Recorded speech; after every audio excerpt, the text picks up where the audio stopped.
I'm a huge fan of all of your organizations and a pretty frequent a consumer and I'm inspired, but not at all surprised by the creativity that I've been hearing in just the brief time I've been here this evening. I'm Matt Green. I'm the head of school down at Falmouth Academy, and the arts are central to both our educational experience and to kind of who we want to be in the community.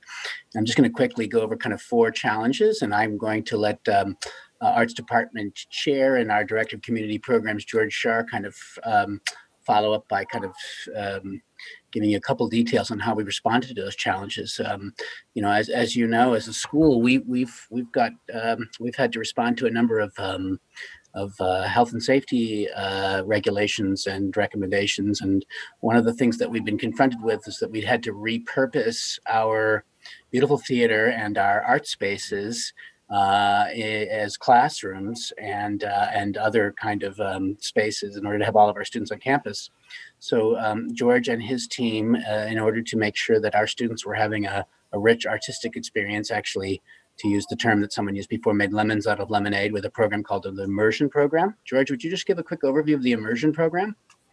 Yeah, the Immersion program takes the arts right into the academic curriculum. We're very excited about that.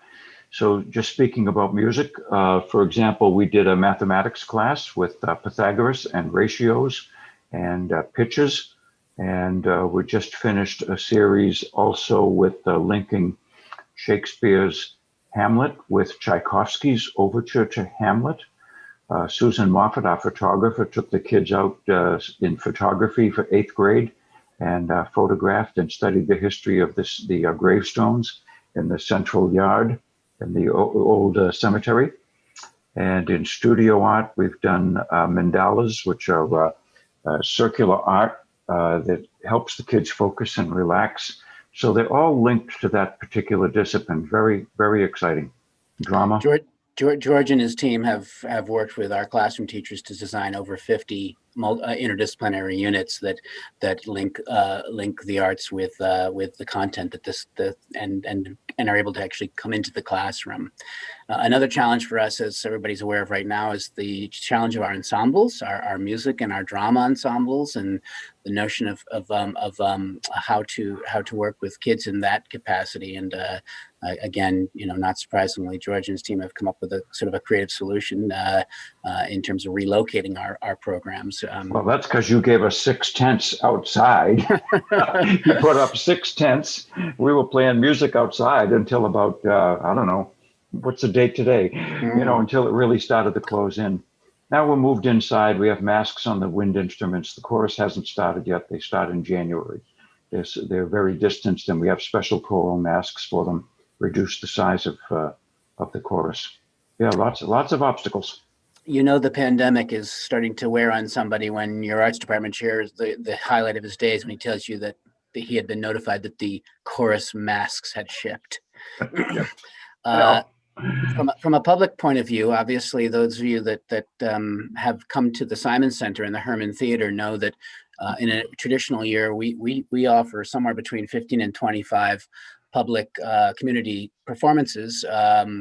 We are we host Woodsville Film Festival, the Film Falmouth, and the Falmouth Chorale, and Skylark, and I'm sure I'm missing one of our anchor tenants, George. Theater project, yeah. Yeah, and tell folks how we've tried to kind of maintain our connection with the community in terms of performances.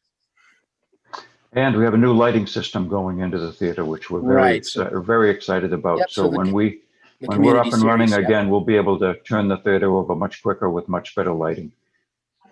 So George is the host of a monthly community series that we show on Facebook Live on an FCTV, and then we've had this opportunity really to use the time that the theater has been closed to upgrade it, and hopefully have it be state of the art by June. So it's been a tough stretch, but I can't tell you how much I admire the resilience of both my department and all of the art folks, all the folks in the arts.